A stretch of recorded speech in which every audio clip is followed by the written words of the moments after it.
नमस्कार दोस्तों, Atharva astrology channel में आपका स्वागत है। आज बात करेंगे साढ़े सत्ती की। साढ़े सत्ती मतलब हम बात कर रहे होते हैं शनि की। शनि ग्रह जो धीरे चलने वाला है, यानी लगभग 2.5 वर्ष में अपना एक भ्रमण एक राशि में पूरा करता है। अब हम कहें कि साढ़े सत्ती क्या है, साढ़े सत्ती से डर क्यों लगता है। जब भी साढ़े सत्ती की बात आती है कई शंकाएं मन में उत्पन्न होती है, तो उन शंकाओं का समाधान करने के लिए मैं आपके सामने ये वीडियो लेके आया हूँ। पहले समझे कि साढ़े सत्ती क्या होती है, उससे पहले थोड़े हमें शनि को देखना पड़ेगा, क्योंकि जो डर है वो बिल्कुल वाजिब भी है, क्योंकि शनि को काल पुरुष में दुख से संबंधित कहा गया है और साथ ही साथ यह न्याय का देवता भी है।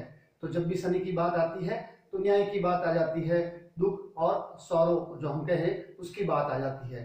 अब देखिए, जब हम बात करें शनि की, तो शनि जब एक राशि में होगा तो मान लीजिए शनि यहां है नंबर 1 में, तो शनि जब एक किसी राशि में होता है तो सिर्फ वो उस राशि को ही इफेक्ट नहीं करता है, वो 6 राशियों को, बिल्कुल आपने एकदम सही सुना है, 6 राशियां, यानी जो हमारी टोटल कुल 12 राशियां हैं उनमें से वो 6 राशियों को प्रभावित करता है, इफेक्ट करता है। कैसे, देखिए, जैसे शनि 1 नंबर में है तो शनि कौन कौन सी राशि को इफेक्ट करेगा।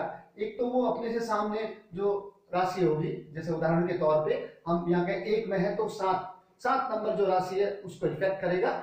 ये तो सारे ग्रह करते ही हैं। जैसे दूसरा, वो उसकी तीसरी दृष्टि, यानी 1 2 3 तीसरी दृष्टि से तीसरे घर को भी करेगा। साथ में उसकी एक विशेष जो दृष्टि होती है वो 10वीं, यानी 10, यानी 1 2 3 4 5 6 7 8 9 10, यानी इस राशि को करेगा। साथ ही साथ वो उसके जो पिछली राशि है, जिस राशि में है, जैसे कि वर्तमान में उदाहरण में आपको बता रहा हूं, वो 1 नंबर में है तो उससे पिछली राशि जैसे कि मीन 12 नंबर, उसको भी इफेक्ट करेगा।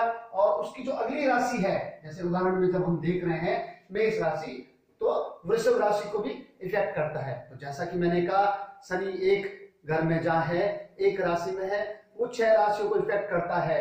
तो यहां देखिए, जैसे उदाहरण में हमने देखा था शनि 1 नंबर में है तो किस किस घर को इफेक्ट कर रहा है, अपने से पिछला घर 1, स्वयं जिस राशि में 2, तीसरा यानी उसके जो अगला वाला घर है, प्लस यानी जिस घर में बैठा है उससे तीसरी, यानी 1 2 3 4 सामने वाली राशि 5 और 10वीं जो राशि है यानी 6।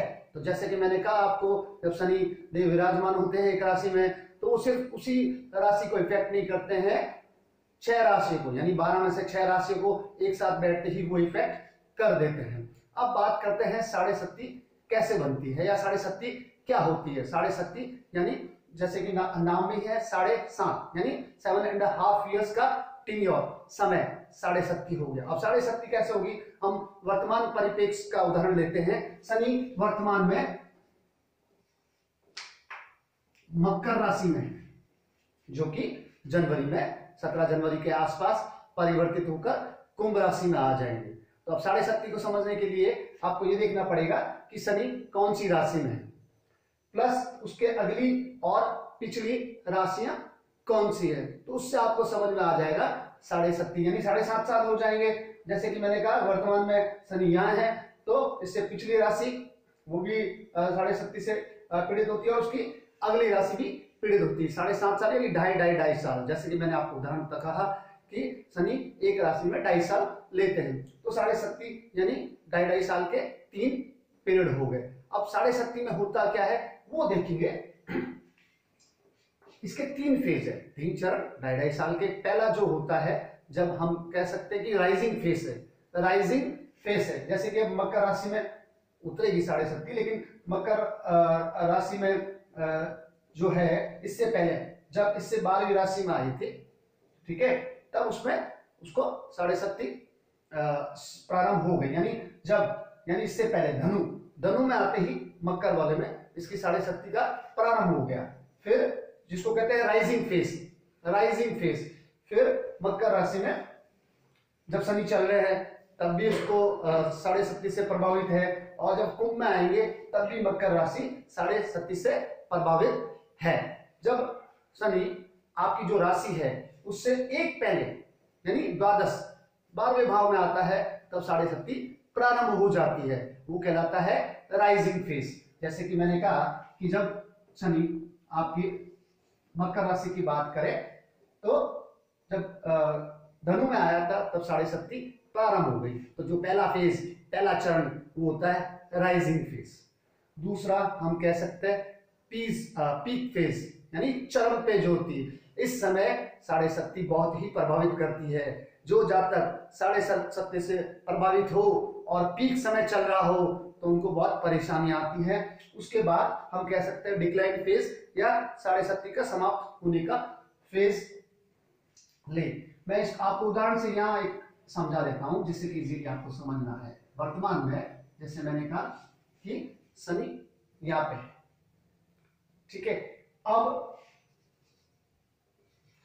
मकर राशि प्रभावित है।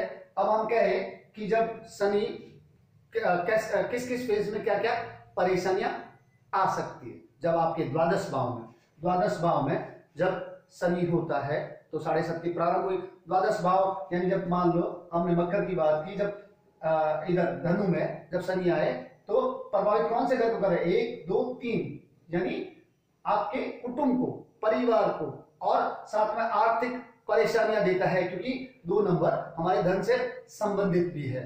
फिर 1 2 3 यहाँ इन्होंने प्रभावित किया और छठे घर को भी प्रभावित किया।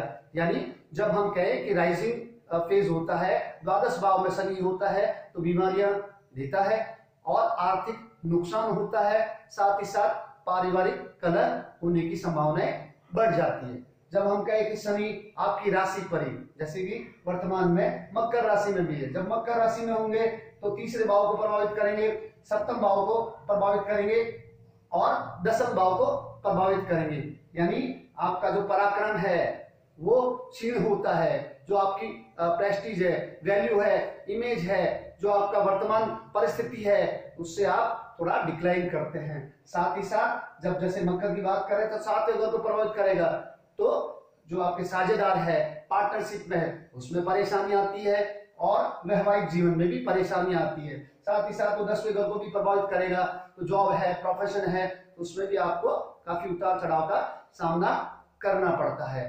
जब अगला फेज आएगा, यानी इसी वर्तमान स्थिति में देखें, जब कुंभ में आ जाएगा, यानी जब वह कुंभ में आएगा, यानी आपकी राशि से द्वितीय भाव में, तो यहां से वो प्रभावित करेगा, ये आपके चौथे घर को प्रभावित करेगा और फिर 11वें घर को प्रभावित करेगा। यानी जो नेक्स्ट फेज हो जाएगा, यानी जो आपके घर में, घर चौथा घर हम कह सकते हैं घर का है, वाहन का है, साथ ही साथ यहाँ दूसरे घर में जब आएगा तो अष्टम भाव को भी प्रभावित करता है। तो हम देखें कि जो लास्ट फेज है, हालांकि उसमें लास्ट फेज में काफी फर्क पड़ता है, लेकिन दुर्घटनाएं होने की संभावनाएं रहती है और पूरे साढ़े शक्ति में आर्थिक परेशानियां रहती हैं। तो जैसे कि मैंने बताया आपको कि साढ़े शक्ति 7.5 साल का है। जब द्वादश भाव में, आपकी राशि के द्वादश भाव में आता है तब साढ़े शक्ति प्रारंभ होती है।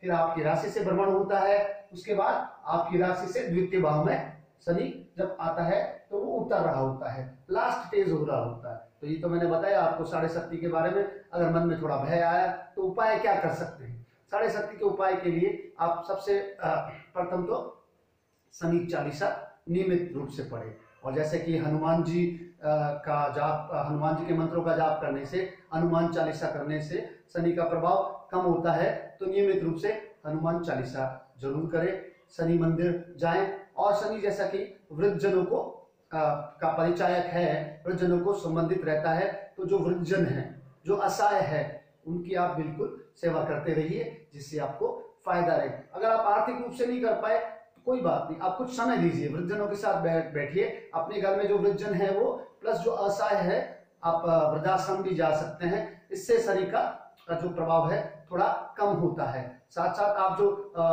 राजा दशरथ, जो भगवान राम के पिताजी थे, उन्होंने भी दशक उवाच बोला है, यानी उन्होंने दशक उवाच है तो उसका स्त्रोत है, वो स्त्रोत को भी नियमित रूप से जाप करते हैं। तो शनि भगवान ने दशरथ जी को ये वरदान दिया था कि जो स्त्रोत उन्होंने बनाया है उसका जाप करेंगे तो शनि का प्रभाव कम होगा। और जो असहाय है, जो मजदूर वर्ग है, जो पीड़ित वर्ग है, उनकी आप नियमित रूप से सहायता करते हैं तो शनि का प्रभाव कम होता है। और एक और बात, शनि कहते हैं कि आप बैठिए मत, यानी कर्म करते रहिए, आप गतिमान रहिए। जैसे ही आप बैठते हैं तो शनि आपको ज्यादा प्रभावित करेगा। तो जब 6.30 भी हो तो अपना कर्म और मन से कीजिए, जिससे कि जो 6.30 का प्रभाव है कम हो। धन्यवाद।